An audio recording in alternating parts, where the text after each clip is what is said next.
Les renforts français sont arrivés hier de Côte d'Ivoire et du Tchad. Au total, 550 soldats français se trouvent aujourd'hui au Mali. Dans les rues de Bamako ce matin, les Maliens expriment leur satisfaction.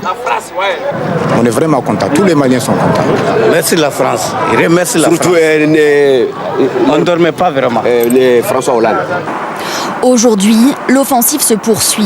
À l'ouest de Sévaré, dans la région de Léré, des raids aériens ont eu lieu cette nuit et ce matin.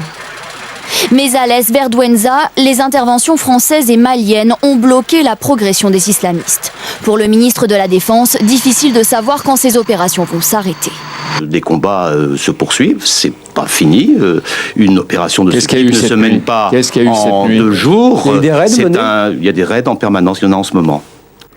À Kona, dans le centre du pays, la ville est désormais sous contrôle.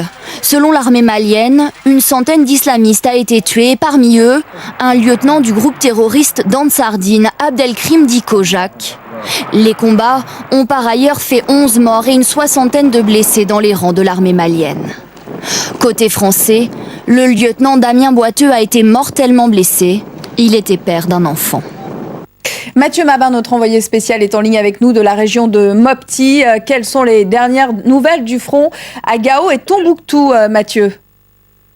Écoutez, pour ce 3e jour de frappe aérienne par l'armée de l'air française sur les positions islamistes du Nord Mali, les forces semblent s'être concentrées sur Gao. Les retours que nous avons de Gao parlent d'une ville en cours de libération. C'est ce que nous disent nos interlocuteurs là-bas à Gao. Ils nous décrivent des scènes de liesse dans les rues de Gao, des citoyens qui brandissent des drapeaux français et qui crient « Vive la France, vive François Hollande » en remerciement à cette intervention. Ils nous décrivent également des islamistes en déroute. Ils nous affirment que les principales bases des islamistes autour de Gao et même à l'intérieur de Gao ont été frappées et détruites par les aéronefs français. Il semblerait que ce soit des avions Rafale qui sont arrivés au cours des dernières 24 heures au-dessus de la Libye qui soient intervenus cette fois. Ces avions Rafale qui verront leur mission largement facilitée par l'ouverture de l'espace aérien algérien. Pour en revenir sur la description que nos interlocuteurs nous faisaient de Gao, la charia islamique imposée par les islamistes d'Ansardine et leurs alliés dans la région semble avoir été levée de facto dès lors que leur influence a été levée après la fuite de ces 10 islamistes qui ont laissé derrière eux un hôpital de Gao plein de leurs blessés. Ils ont donc abandonné leurs blessés et leurs morts derrière eux. Est-ce que vous en savez plus sur le déroulement des opérations militaires ?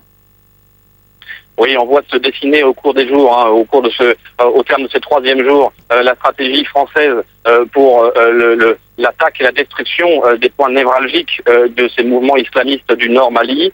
D'abord, ce sont les réserves de carburant qui ont été attaquées, privant les islamistes, les groupes armés islamistes de leur mobilité. Puis les réserves d'armes, notamment ces armes qui inquiétaient tant la diplomatie française et les diplomaties occidentales dans la région, ces armes qui venaient de Libye, ces stocks d'armes qui venaient de Libye, rappelez-vous, ce pays frontalier qui contenait une quantité considérable d'armes et qui avait armé cette rébellion islamiste. Il semblerait que l'effort donc s'accentue sur ces réserves d'armes, privant ainsi les islamistes donc de mobilité et de leur faculté à riposter face aux avions français. Cette riposte qui avait coûté, on s'en souvient, il y a moins de 48 heures, la vie à un lieutenant français. Merci Mathieu Mabin. Et des renforts sont aussi annoncés dans le cadre de la CEDEAO. Le Bénin va envoyer 300 soldats au Mali, tout comme le Togo, qui s'est engagé à apporter 500 hommes. Le Premier ministre malien est arrivé à Alger pour demander un soutien militaire de l'Algérie. Il restera 2 jours à Alger avec sa délégation. Un sommet extraordinaire de la CEDEAO sera organisé samedi prochain à Abidjan, en Côte d'Ivoire, afin d'évaluer la situation. J'ajoute que la Grande-Bretagne va fournir une assistance logistique militaire à la France, mais aucun soldat.